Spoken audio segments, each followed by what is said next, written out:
Today is omelet day. Who doesn't love an omelet with spinach, bacon, and cheese? Fresh eggs. Now, look, if you get your eggs at the grocery store, that's fine. But you know what? If you got some hippie friends, this is the way to go. These are going to taste way better. The chickens are happier. They're dancing around a little field, eating bugs, doing their little chicken dance. It's a real thing. Now, this little white guy, that came from the same chickens. That's how eggs come. They're not uniform color on the shell. They're not uniform size. They do that at the grocery store because that's how they do it. They only raise chickens that produce white eggs, and then they make sure that all the eggs are the same size when they put them in the carton. So these are generally going to taste better as well. One, because they're fresh. Two, because the chickens have had a better diet of, grubs, bugs, seeds, sticks, whatever. They just kind of eat all kinds of stuff. They're pecking at the dirt. And the eggs just end up tasting better. So we start with good eggs. Then we got fresh spinach that we also got from a farmer. Look how cool it is. It's called cat head spinach. But then we're going to cut this up a little bit, saute it up in some bacon fat, shallot. We got a little butter and cheese. So these are all the ingredients to make our omelet. Then we're going to season the egg mixture with our Lucky Cajun Jalapeño. The reason why we're doing that is because I've told everybody that this goes great on eggs, and I'm going to prove it today. This is excellent with eggs. This is awesome. Green chili and eggs are excellent pairings. And let's just jump into it right here. All right, so spinach, we're not going to do too much there. We're just going to kind of rough cut it up. It's already been washed, slightly dried off. It's good to go. We're not trying to make it perfect here because it's going to get wilted. It's going to turn into like a shadow of this. Let's do the bacon last. Then we're going to do shallot. Cut off the tip and the top. Split in half. I just keep this stuff for stock because I make my stock at home, because why not? This is what makes stock. The odds and ends. And then we're just going to slice it up like that. We're not going to get too fussy about it. We're just going to saute it up with the bacon fat, the spinach, and we're just going to lightly wilt the spinach. Then we're going to get the eggs going. And we're going to put the cheese on and then put our spinach mixture on there, and we're ready to go. I forgot to show you how to cut the bacon. So this is about 2 slices. We're just going to go like that, fold it over, then just slice through. We're making what's called like Lord-ons. Just cut through the bacon. Doesn't have to be perfect. We want to try to keep the similar size so it cooks evenly. If you have like big pieces and small pieces, what you'll find is you'll have tiny, super crispy little bits, and then bigger pieces will be kind of, still fatty and moist and not crispy. So we're looking for like we're going to go for kind of a medium crispy. We're looking for done, but not like hard crisp bacon. So we're just going to toss it in with the spinach and the omelets. There it is. Yeah, so don't worry about it. No big. We're going to take 3 eggs. Just going to put them on a little table. Boop, boop, boop. Break them in. Oh, look, I got a little eggshell in there. That's okay. Look, I grabbed it. Just be careful. Don't try to go poke into there too fast, because you'll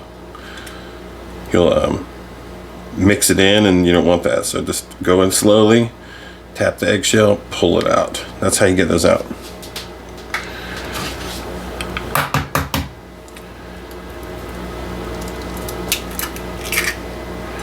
Another one. Oh, it's being sassy. It's testing me. Testing my eggshell out of the egg abilities. See? Didn't freak out. Didn't lose my mind. Another thing is that if you have an eggshell in there and you miss it for some reason, guess what? It doesn't matter, because it's not going to kill you.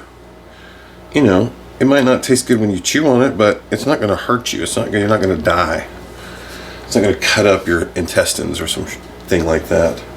All right, so we're just gonna put, now when we're seasoning eggs, we're not like worrying about, if you're worried about how much you're putting in, just put a little bit in your finger palm right there. A little half teaspoon.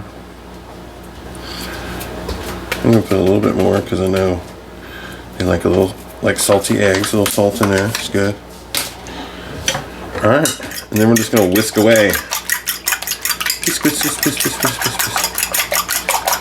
Again, I'm kind of giving this a, going kind of in a circular motion here. So I'm going into the egg, then lifting them up, pulling over, and I'm not trying to whip them and make them fluffy like meringue, but I am trying to incorporate a little air in there because when the air heats up, it's going to help lift the whole omelet. So it's going to make it kind of fluffy. We don't want it to be fluffy like meringue, but we don't want it to just be like a dense scrambled egg either.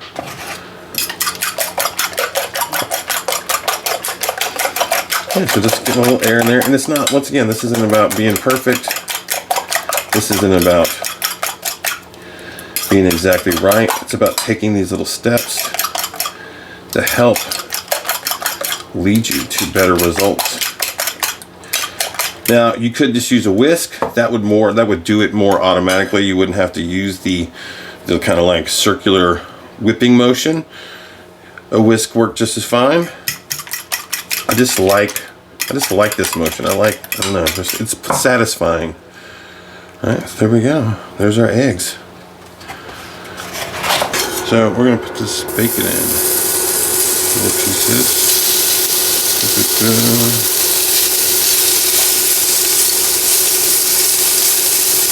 We're gonna brown this. We're gonna render the fat. This basically means melt the fat out of the bacon. Just gonna let that go for a minute. Just move it. Just get it going so that way it's release some of that fat.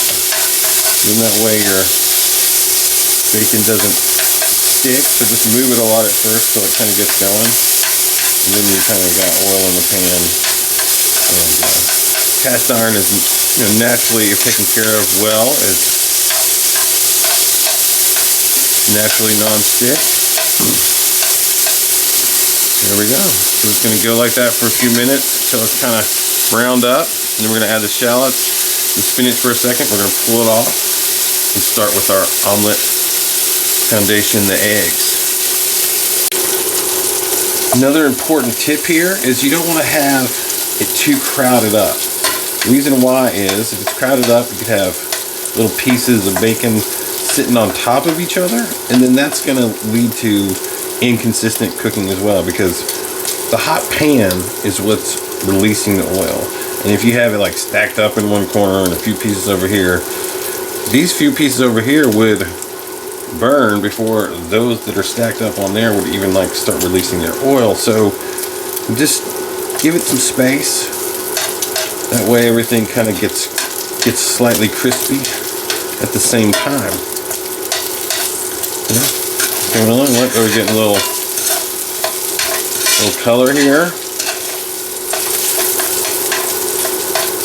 Good. Once again, we're not looking for perfection because perfection doesn't exist. We're looking for crispy little bits, a little chewy bit here, a little fatty bit here. So we have a good balance of texture, but we don't have extremes. We're not looking for burnt, and we're not looking for soggy, because that's gross. All right, so now we're gonna add these shallots. So when cooking goes wrong? It goes wrong when you walk away from this hot pan and you burn your bacon. Like this I know there was gaps in between, but they were maybe like a minute and a half to 30 seconds, depending on where I was at. That's important. Like, you don't want to walk away from your food. If you're not paying attention to it, it's not going to behave the way you want. Sometimes it's about let it ride. Sometimes it's about keep your attention on it. This is one of those moments where you keep your attention on it. An omelet is all about attention. It's all about focus and timing. We're going to put in the shallots. Again, shallots don't take too long to cook. You know, you don't want them stacked up on each other. You want space so they can get that little sear, and they're releasing their delicious aroma. Oh my God, if you can smell this right now. You can smell this if you do it at home. So bacon and shallot is one of the great smells of the world. Now, why am I using shallot? Because it's sweeter than maybe a red onion. It's also like got a deeper flavor. So it does have that sharp bite of a red onion, but it also has like deeper oniony garlickiness to it. So it's kind of like a cross between a sweet onion, garlic, and red onion. So it's like, it's perfect. You know, you don't have to chop up any garlic to add to it. You know, you've got all those rich flavors. So we're just looking to cook these down. We're getting there. See how they're kind of like browned on the edges. They're soft. They're translucent. They don't take too long to cook. So now we're just going to add our spinach. We're literally just going to fold this in. We're not going to worry about it. We're not going to add any wine to it and try to steam it. We're just like wilting this. We're kind of doing a, you know, a heavy wilted salad. We're going to add any vinegar, because I don't feel like we need to do that. Even though my vinegar's sitting over there and I'm very tempted to do it, I'm not going to. So we're just looking for wilt. So this is going to have plenty of salt in it. It's going to have plenty of flavor in it. You know, you just want to coat the bacon leaves, or excuse me, the bacon leaves, spinach leaves with the bacon fat and the bacon and the oniony goodness from the shallots. And so it looks how it's kind of just. Now this is fresh spinach, and it's gonna be a little. It's not baby spinach, so it's gonna hold up a little better to this cooking. If you're using baby spinach, this would be so much quicker. So it's done. I'm pulling it off. I'm going right into this bowl because I don't want to cook it anymore. So it's wilted, still holding its shape. You can still tell what it is. It's not spinach mush, which is exactly what we're not looking for. You know, don't put this in a warm place in the kitchen so it stays warm. You can cover it up. You could put it in an insulated kind of a thing. But there, we're just going to use that, and then we're going to dress our omelet with this, with some of that truffled Gouda, and we're going to have a jammin' day. So I'm going to show you my little tricks now. So I have this plate, guess what, on top of my spinach, so it's keeping it warm. See, like, use your brain here. There's all sorts of options. So to keep it warm. So this is our butter. Now a lot of people are like, how do I tell if my pan is ready? Well, you get a little piece of butter and you put it in the pan.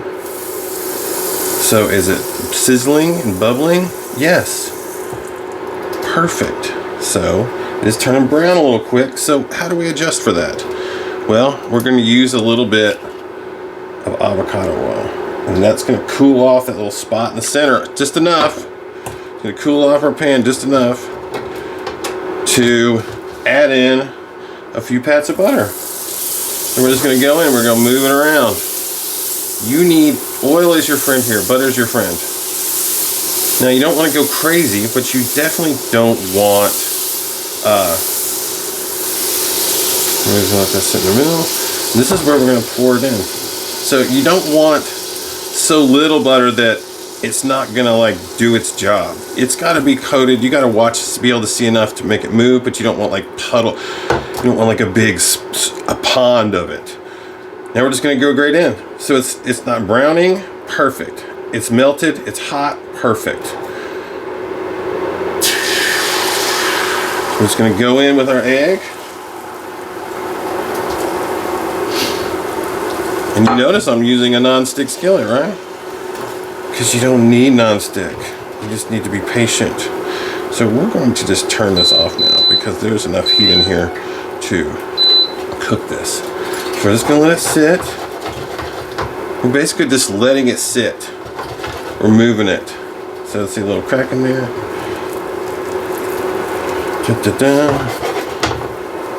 I'm going to cheat here. I'm going to give that a little... Oh, look at that. Then we put a little fat over that crack, or a little egg over that crack to kind of fill it up. And here's where we get crazy here. We're gonna try flipping it. Are we gonna be able to do it? I don't know. Okay, we're gonna get a little bigger spatula here. We're gonna kind of come under. We're gonna move it up. And we flipped it over. Now, okay. There it is. Then we put in our cheese. Put it around, spread it around. Bueno, right? Get this butter over here because I'm not gonna be using that. We add in our spinach. Just loosely let it drape it over. You know, you got nice pieces of wilted spinach, not mushy spinach, not Popeye in the can spinach. Like, this is the stuff that makes you strong here. Right? And then we get this. Now, a lot of people are gonna be like, you didn't fold it right. Well, I don't care. We're gonna fold it like this because I think that looks cool. And then we're gonna put it on our plate like this.